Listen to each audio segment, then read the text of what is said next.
wonder, that I should go to 9 through 12 Algebra, National Library of Virtual and look at balance scales and balance scales negatives. So, no wonder, Algebra, 9 through 12, I've done that. And look at balance scales and balance scales negatives. Erase my marks on the board. Look here at Algebra, 9 through 12. Click on that. So I have balance scales and I have balance scales negative. I'm going to go with the negative. The other one is the first part. Shoot, I can't do this on here. Let me get into Explorer. I can get there with an Explorer. It's all a matter of what flash the browser has underneath. Say, National Library of Virtual and Equivalent works on an old flash system, and Firefox doesn't like it.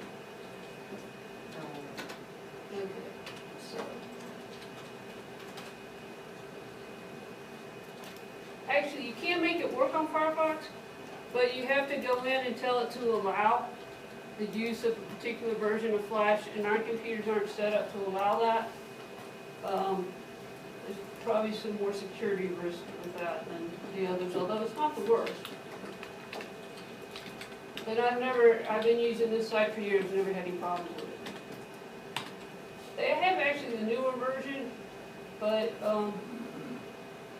where they're updating stuff,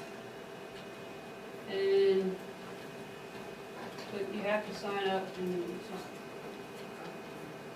more work to be in there. Okay, so the balance scales gives us a visual on working equations, and if you don't see instructions, you can hit the question button and the instructions will show up. So it gives us this problem. It says click and drag quantities from bins to balance beam pans to represent the equation. Negative 4x. So here I've got weights of x and x units and 1 unit. And then I have helium balloons to represent negatives, the negative quantity. So I got a helium balloon that's a negative x and a helium balloon that's a negative 1. So if I have negative 4 x's, that's 4 negative x balloons.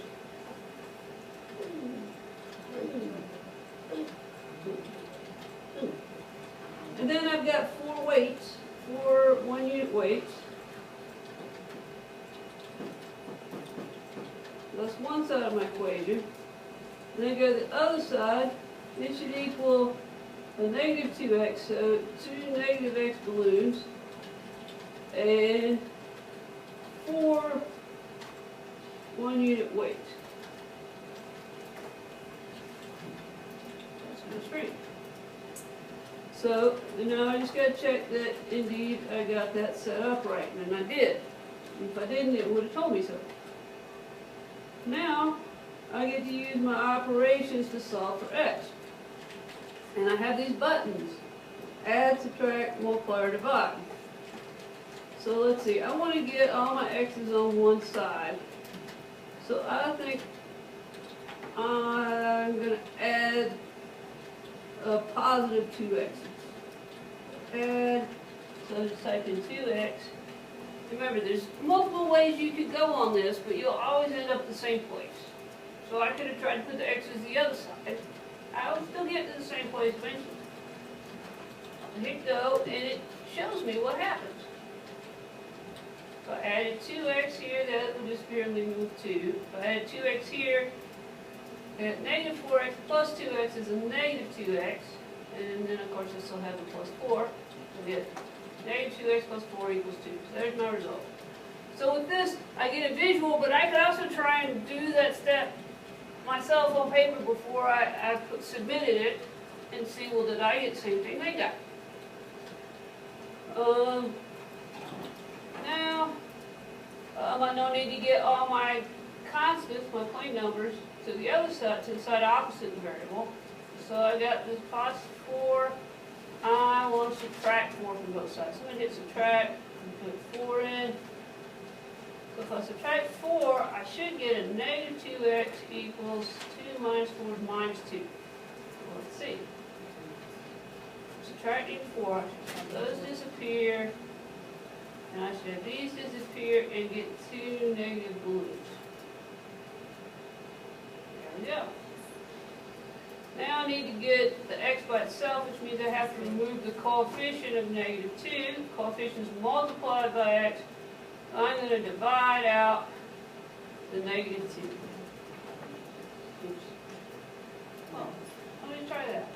No, I'm kidding about the negative 1. That's silly. What if I type that in? What is it going to tell me? They just said that most of it won't work. Actually, it would work, but it won't on this program. Minus 2. Please put that. Aha, x equals 1. Now it doesn't let me do a check, but it's kind of checking as we go along. Right? Then I can ask for a new problem, or I can create a problem. But this is a nice little program to play around with it and see it visually. So I just wanted to introduce that. It's on that National Library virtual manipulatives.usu.edu. There is a link to that on our web, on the Moodle site.